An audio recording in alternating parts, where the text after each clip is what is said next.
নৈহাটি বিধানসভার কাপাচাকলায় প্রধানের নামে পড়ল পোস্টার। শিমুলতলা নৈহাটি বিধানসভার কাপাচাকলা গ্রাম পঞ্চায়েতের পাল্লাদহ শিমুলতলা বিলপাড়া এলাকায় প্রধানের নামে পড়ল পোস্টার।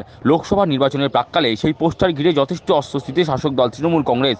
শুক্রবার সকালে স্থানীয়রা দেখেন রাস্তার ধারে লাইট পোস্টে ও বড় বড় গাছে লাগানো রয়েছে পোস্টার, সৌজন্যে কাপাচাকলা নাগরিকবৃন্দ। যদিও পোস্টারে উল্লেখ কাপার ডিফেন্স এবং এয়ারফোর্সের মেইন গেটের 100 ফুটের মধ্যে 5 বিঘা আয়তনের পুকুর বুঝিয়ে ইমারত গড়ে উঠছে। সেই পুকুর ভরাটের কাটমানির টাকা নাকি স্থানীয় বিধায়ক তথা মন্ত্রীর কাছে পৌঁছে দিয়েছেন কাপাচাকলা গ্রাম পঞ্চায়েতের প্রধান রবি নিয়োগী। শুধু তাই নয়, পঞ্চায়েত প্রধান রবি নিয়োগীকে কাপার শেখ শাহজাহান আখ্যা দিয়েও পোস্টার মারা হয়েছে। এই পোস্টার নিয়ে কাপাচাকলা পঞ্চায়েতের কৃষি দপ্তরের কর্মাধ্যক্ষ নয়ন মণ্ডল বলেন, এটা পুরোপুরি বিজেপির চক্রান্ত। রাতের অন্ধকারে লুকিয়ে ওরা পোস্টারগুলো মেরেছে।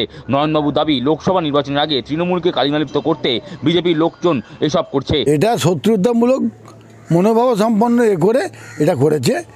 এটা বিজেপির চক্রান্ত। আমাদের খুবই মনে হচ্ছে যে সামনে যেহেতু লোকসভা নির্বাচন, এই নির্বাচনকে কেন্দ্র করে এরা একটা কালিমালিপ্ত করার চেষ্টা করছে তৃণমূল কংগ্রেসকে। এটা কোনো ফ্যাক্টর না, কোনো ব্যাপার না। আপনারা কি পুলিশ প্রশাসনকে জানিয়েছেন? না, এখনো জানানো হয়নি, তবে জানাবে।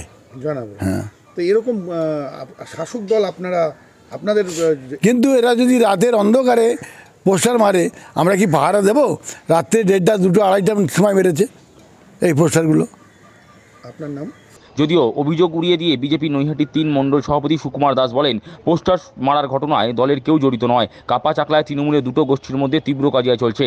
একটা গোষ্ঠী পুকুর ভরাট, তোলাবাজি ও সিন্ডিকেটের মাধ্যমে টাকা কামাচ্ছে, আর একটা গোষ্ঠী কিছুই কামাতে পারছে না। সুতরাং তৃণমূলের গোষ্ঠী কাজিয়ার জেরেই ওখানে পোস্টার পড়েছে বলছে, কিন্তু আমাদের বিজেপির এর মধ্যে কোনো ইনভলভ নেই।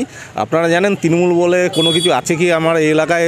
এখন চিন্তা ভাবনার মধ্যে আছে। মানুষ যেভাবে উৎসাহিত হয়েছে তাতে আগামী দিনে তৃণমূল থাকবেই না। ইলেকশন চলতে চলতে এই গভর্নমেন্টটাই ভেঙে যেতে পারে। এটা কি প্রভাবিত করার? হ্যাঁ, এটা বেফালতু তৃণমূলের নিজেদের মধ্যে ঝামালি। এটা বিজেপির নামে ওরা একটা হাওয়া তুলে নিজেদের এইটা ঢাকতে চাচ্ছে, বাকি কিছু না। বিজেপির ছেলেরা এসব করতে যাবে কেন?